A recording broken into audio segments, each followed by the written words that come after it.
The attorney's conference room fell silent except for the rustling of paper. My brother Marcus stood at the head of the mahogany table, looking like he'd already moved into Dad's corner office. Mom sat beside him, dabbing her eyes with a tissue. My aunt and uncle flanked them like bookends of family solidarity. I sat alone at the far end of the table. As I was saying, Marcus continued, adjusting his Rolex, the will clearly states that the successful child inherits the family construction business and all associated real estate holdings. That would be me. Sarah can have Dad's old fishing gear or whatever. Polite laughter rippled around the table. Mr. Peterson, Dad's estate attorney, shifted uncomfortably in his chair. He'd been Dad's lawyer for 30 years, but he kept glancing at the woman sitting beside him. Someone I'd brought. Someone Marcus hadn't expected. Marcus, Mr. Peterson said carefully, perhaps we should review the complete estate documentation before. No need, Marcus interrupted. It's all very straightforward. Dad built Henderson Construction from nothing. 42 employees, $8.3 million in annual revenue, 6 commercial properties in downtown Phoenix. He always said it would go to the child who proved themselves worthy. He looked directly at me. The child who actually stayed in the industry. Not the one who ran off to play consultant. Mom nodded. Your father was very clear about his wishes, Sarah. Marcus has been running the company for 5 years. He's earned this. I took a sip of water and said nothing. My Uncle Richard cleared his throat. It's not personal, Sarah. It's just, well, you left the business. You left the family, really. This is about legacy. Exactly, Marcus said. I've sacrificed everything for Henderson Construction. I work 60-hour weeks. I've grown the business by 30%. I've proven myself. What have you done? Consulting. He said it like a dirty word. Working from your laptop at coffee shops? That's not a real career. Aunt Linda added, and you never visit. You missed the last 3 Thanksgivings. Your father noticed these things. I smiled politely. I was busy building something. Building what? Marcus laughed. PowerPoint presentations? More laughter. Even Mr. Peterson looked uncomfortable on my behalf. If we could please proceed with the formal reading, Mr. Peterson began. By all means, Marcus said, settling into his chair like a king on a throne. Let's make it official. I need to go back 7 years to explain how we got here. Dad started Henderson Construction in 1989 when I was 3 years old. By the time I was old enough to understand, the company was the family religion. Sunday dinners weren't about family. They were about bids, contracts, and profit margins. Every conversation eventually circled back to the business. Marcus, 6 years older than me, embraced it completely. He studied construction management at Arizona State, interned with Dad every summer, and joined the company full-time at 22. He was the golden child, the heir apparent, the son who understood legacy. I went a different direction. I studied business analytics and information systems. I was fascinated by operational efficiency, supply chain optimization, and data-driven decision-making. Dad called it playing with spreadsheets. Marcus called it office work for people who can't handle real jobs. But I loved it. I saw patterns where others saw chaos. I could look at a company's operational data and identify inefficiencies worth millions. After college, I joined Henderson Construction as an operations analyst. I thought I could help modernize the business, bring data-driven insights to bidding and project management. I created models that could predict project overruns with 87% accuracy. I identified supply chain inefficiencies costing the company $340,000 annually. Dad patted me on the head and ignored every recommendation. Marcus was worse. This isn't a tech startup, Sarah. This is construction. We do things the way they've always been done. At family dinners, he'd mock my little spreadsheets and cute pie charts. Mom would laugh. Dad would change the subject to Marcus's latest successful project. I realized I was never going to be heard, never going to be respected, never going to be anything more than the daughter who doesn't understand real work. So at 26 I left. I started my own consulting firm, Henderson Analytics LLC. I specialized in operational efficiency for mid-sized construction and manufacturing companies. My first client was a $12 million construction firm in Tempe that was bleeding cash. Within 6 months, I'd helped them restructure their supply chain and project management systems. They saved $1.8 million in the first year. Word spread. Within 2 years, I had 17 clients across Arizona, Nevada, and California. My firm grew to 8 employees. By year 3, we were generating $2.4 million in annual revenue. By year 4, we hit $5.1 million. I didn't tell my family any of this. What was the point? They'd already decided who I was. The daughter who couldn't hack it in real business. But here's what they didn't know.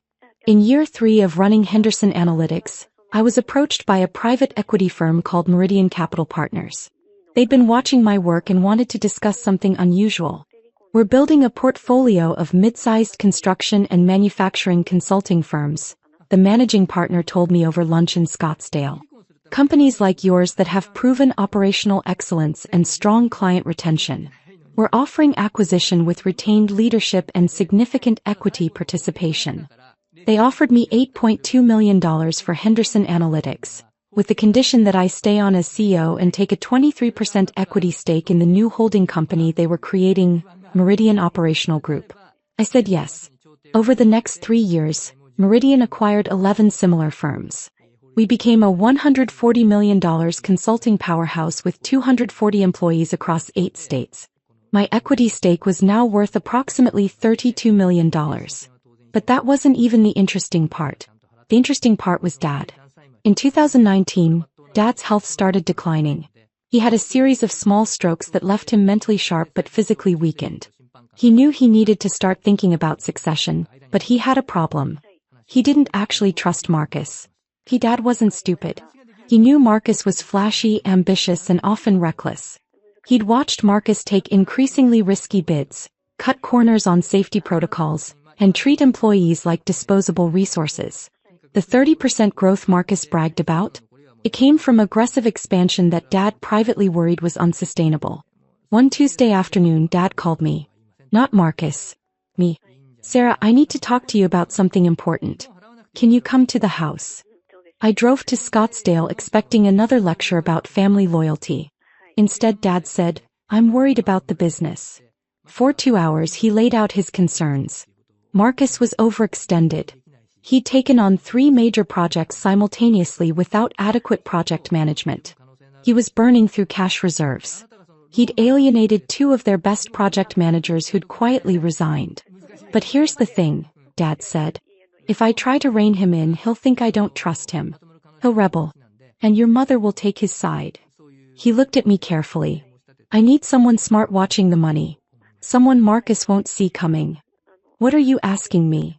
I'm asking if you'd be willing to become the majority silent owner of Henderson Construction. I stared at him. What? I'll transfer 81% of the company to you through an irrevocable trust.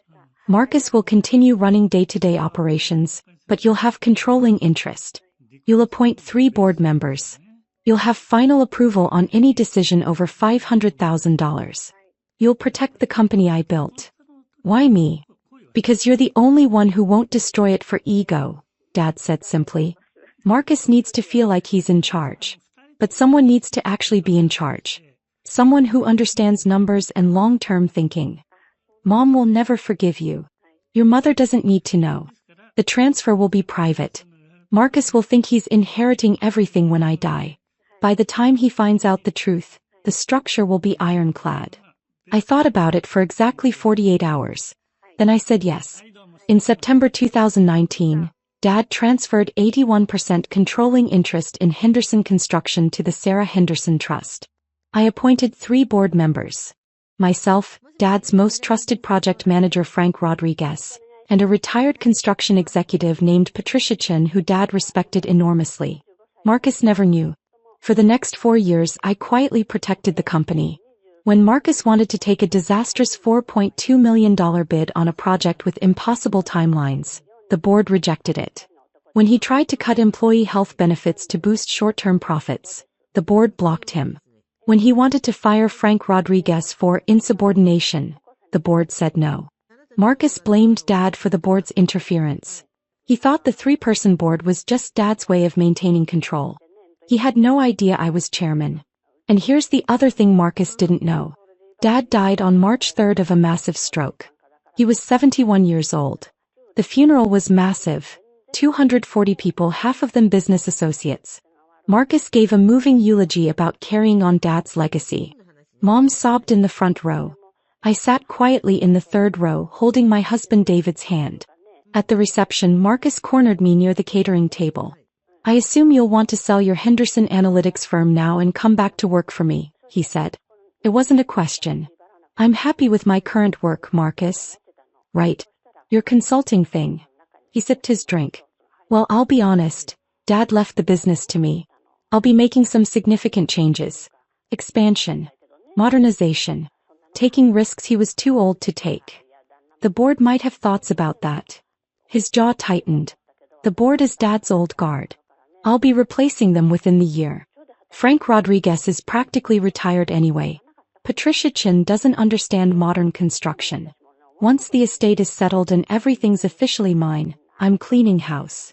Interesting. Don't take it personally, Sarah. You made your choice when you left. This is my time now. I smiled politely and excused myself. That night, I called my estate attorney, Jennifer Walsh, who also happened to be one of the partners at the firm handling Dad's probate. Jennifer, Marcus is going to be surprised at the will reading. Very surprised. I need you to prepare something else for me. What do you need? I need a complete forensic accounting review of Henderson Construction's finances for the past 4 years. Every transaction over $10,000. Every expense report Marcus submitted. Every vendor payment. Everything. You think he's been stealing? I think he's been reckless. But I'd like to know exactly how reckless. Jennifer called me back 3 weeks later. Sarah, you need to see this in person. The forensic accounting report was 174 pages long. Jennifer spread the key findings across her conference table. Your brother has been systematically embezzling from Henderson Construction for 4 years. She walked me through it.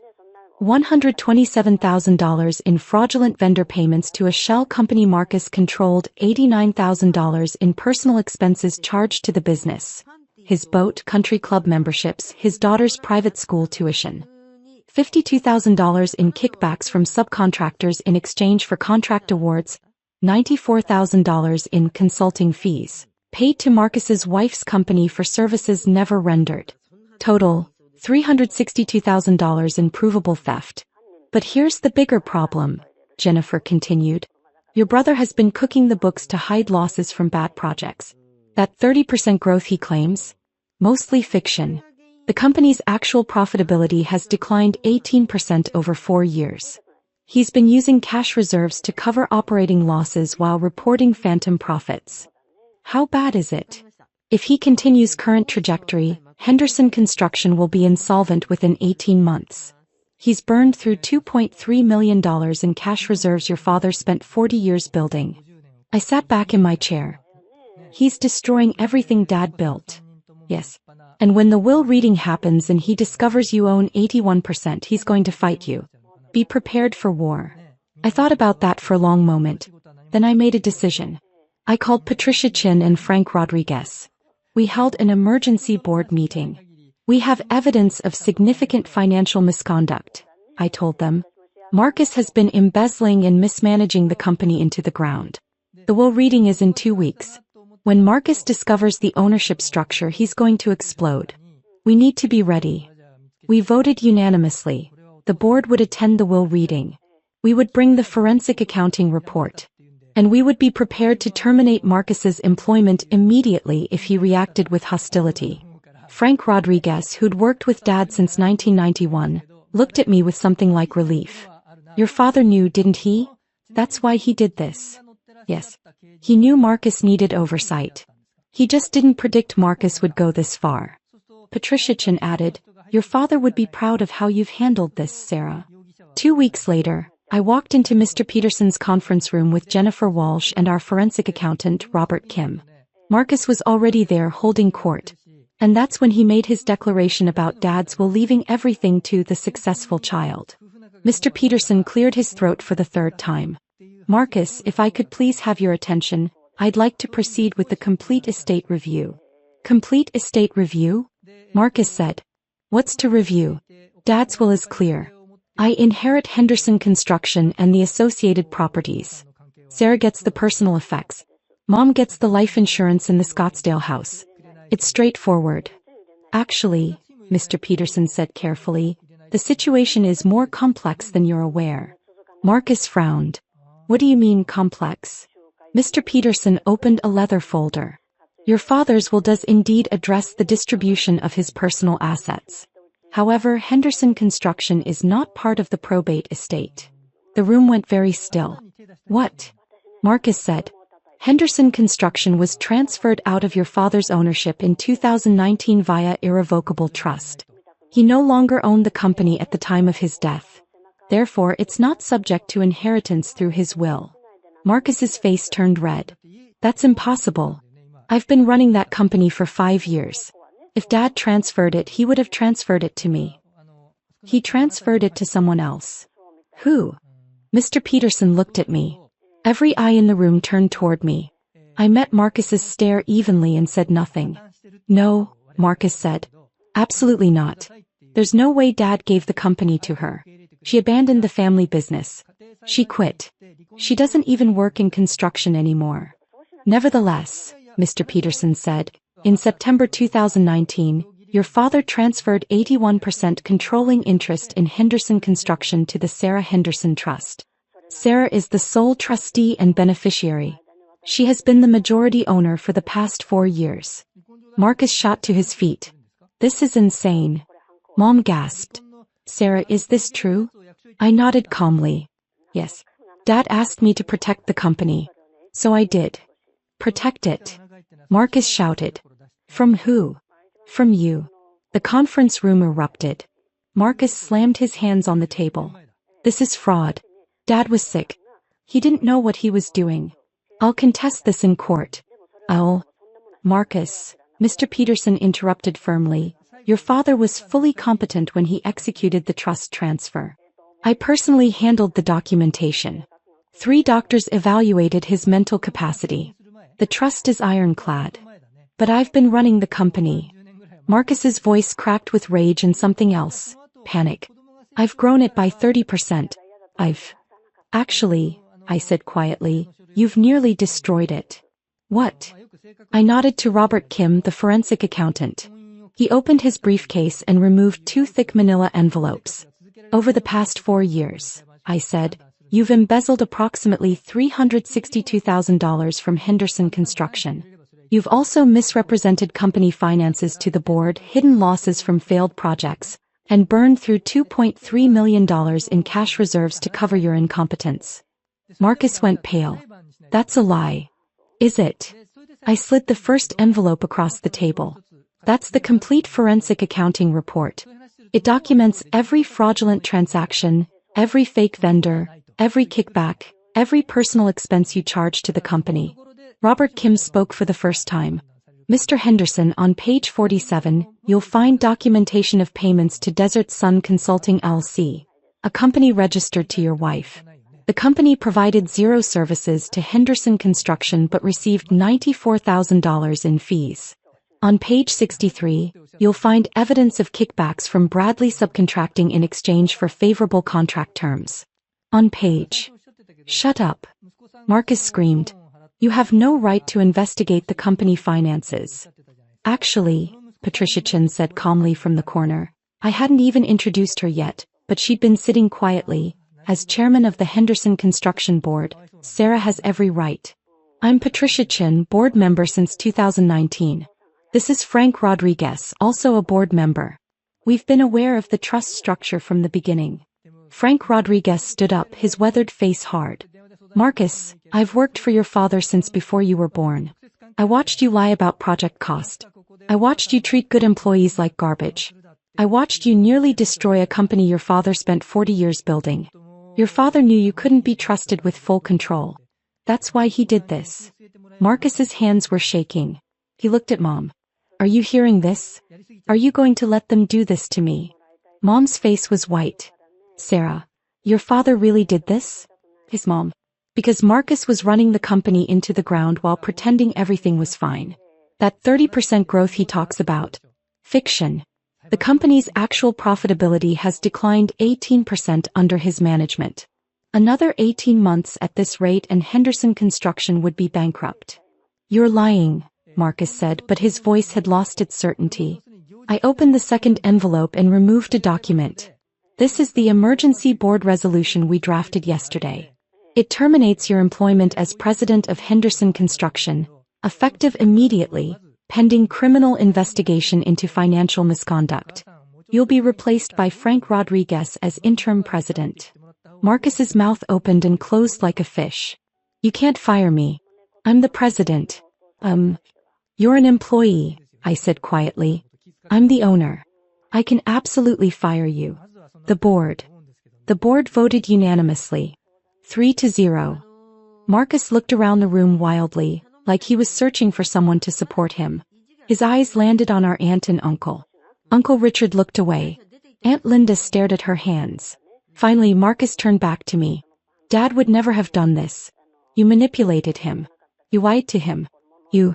Dad did this because he loved the company more than he loved your ego, I said. He knew you were smart and charismatic and hardworking. He also knew you were reckless and arrogant and willing to cut corners.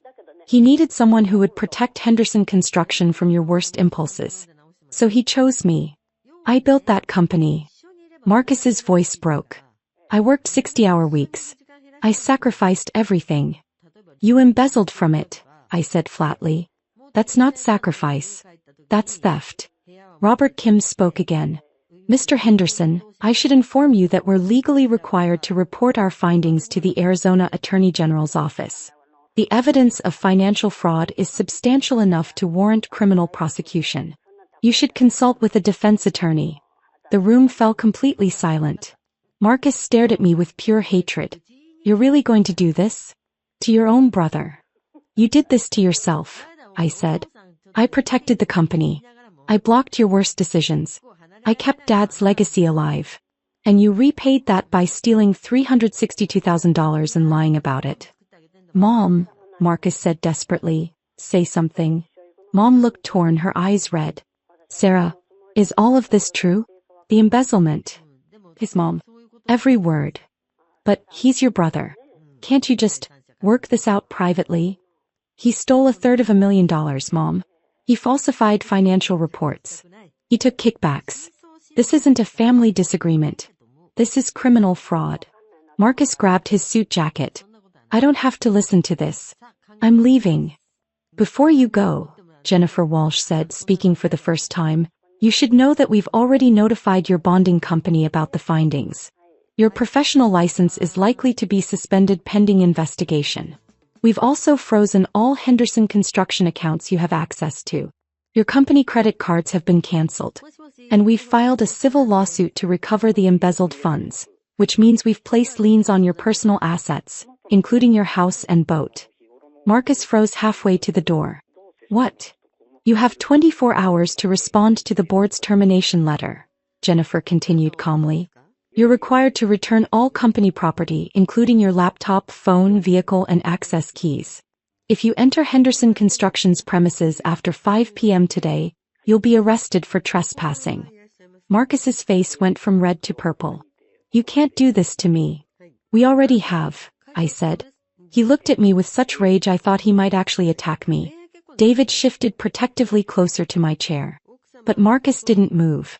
He just stood there, shaking with fury and shock and the dawning realization that his entire world had just collapsed. I'll fight this, he said. I'll sue. I'll contest the trust. You'll lose, Patricia Chin said matter-of-factly. The trust is ironclad. The embezzlement evidence is overwhelming. And frankly, Marcus, you're out of money. You've burned through everything you stole. You have approximately $8,000 in your personal accounts. You can't afford the kind of legal team you'd need to fight this. Frank Rodriguez added quietly, your father knew this day would come. He prepared for it. He made sure Sarah had everything she needed to protect the company when you inevitably went too far. Marcus looked at each of us in turn. Then, without another word, he walked out of the conference room. The door slammed behind him. The silence after Marcus left was deafening. Mom sat frozen in her chair, tears streaming down her face. Sarah, how could you do this to your brother? I didn't do this to him, Mom. He did it to himself.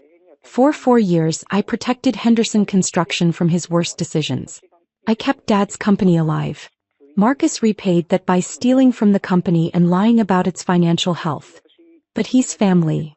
And Dad was family too, I said quietly. Dad built that company from nothing. He employed 42 people who depend on those paychecks. He created something that mattered. Marcus was destroying it for ego and money. I chose to protect Dad's legacy over Marcus's pride. Uncle Richard cleared his throat. Sarah's right, Linda. I've seen the reports Marcus sent to investors. If even half of what that accountant said is true, Marcus committed serious crimes. Aunt Linda looked stricken. But will there be criminal charges? Robert Kim answered. That's up to the Attorney General's office.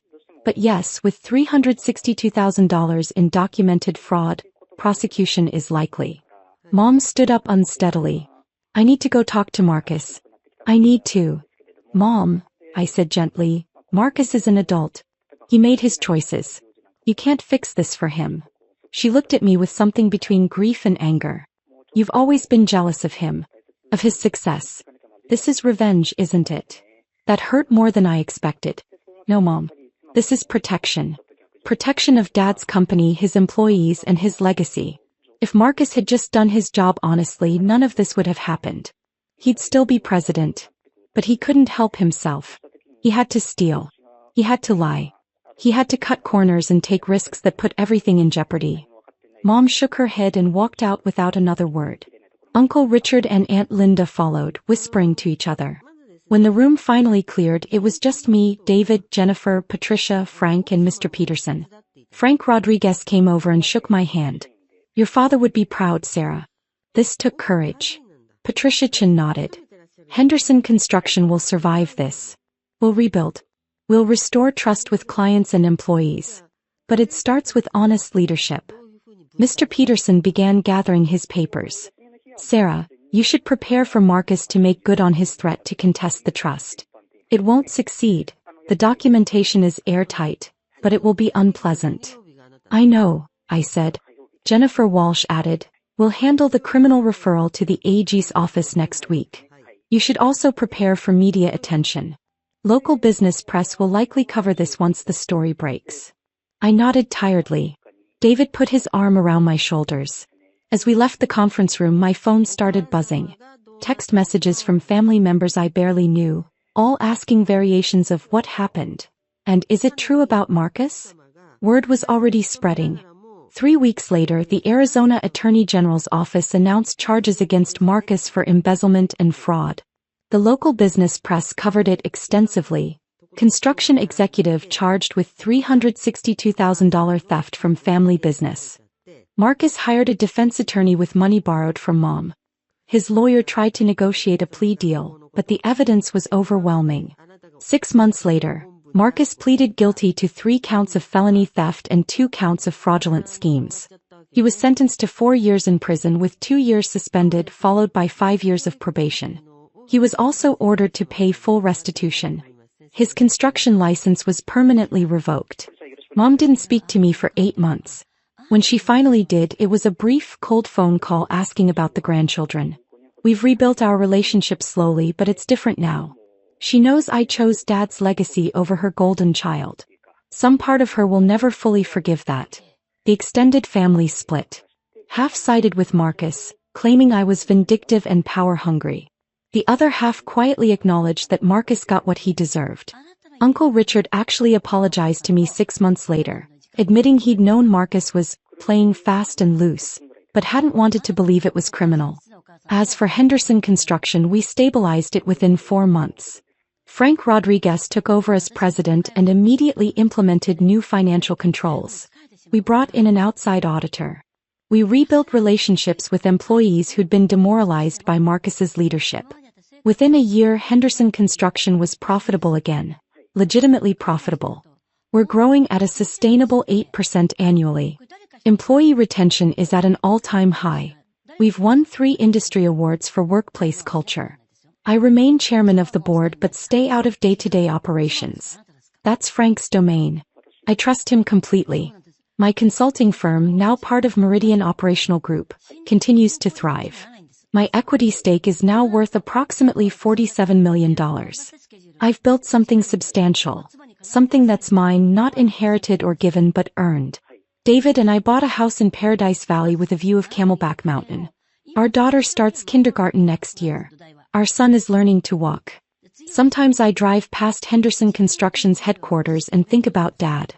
He made a hard choice in 2019, giving control to the daughter who left instead of the son who stayed. He chose competence over loyalty, strategic thinking over ego. It was the right choice. Marcus sends occasional letters from prison. They're mostly angry, still blaming me for ruining his life. I don't respond. There's nothing left to say. He had every opportunity to do the right thing. He chose theft and lies instead. Last month I received a different kind of letter. It was from one of Henderson Construction's longtime employees, a project manager named Teresa who'd worked with Dad for 15 years. "Miss Henderson," she wrote, "I wanted you to know that your father talked about you all the time in those last few years. He was so proud of what you built with your consulting firm. He said you had the business mind he'd always hoped for, but more importantly you had integrity. He knew Marcus didn't. That's why he trusted you with his legacy. Thank you for protecting it. Thank you for protecting all of us." I cried when I read that letter. Because that's what this was always about. Not revenge. Not jealousy. Not sibling rivalry. It was about protecting something that mattered. Something bigger than family politics or hurt feelings. Dad spent 40 years building Henderson Construction. He created jobs. He built buildings that would stand for generations. He earned respect in an industry that doesn't give it easily. And when he knew he was running out of time, he chose to protect that legacy by giving it to someone who would guard it fiercely. Someone who understood that real success isn't measured in ego or applause, but in sustainable value and honest work. Marcus never understood that. He thought success was performance, showmanship, being seen as the winner. I learned something different from Dad, even if he never said it directly. Real success is quiet competence, strategic thinking, and the courage to make hard choices when the easy choice is more popular. At the last board meeting, Frank Rodriguez raised a glass of bourbon in Dad's honor. "To John Henderson," he said, "who knew exactly what he was doing." We all drank to that. Because Dad did know. He knew Marcus would eventually go too far. He knew I was the only one who would stop him. He knew the company needed protection more than his son needed validation. And he trusted me to do what was necessary. I miss him every day, but I know I honored his trust. Henderson Construction is still standing. Still employing 42 families. Still building. That's the legacy that matters. That's what I chose to protect when I walked into that conference room and watched Marcus's world collapse. I wasn't hiding. I was watching. And when the time came, I was ready.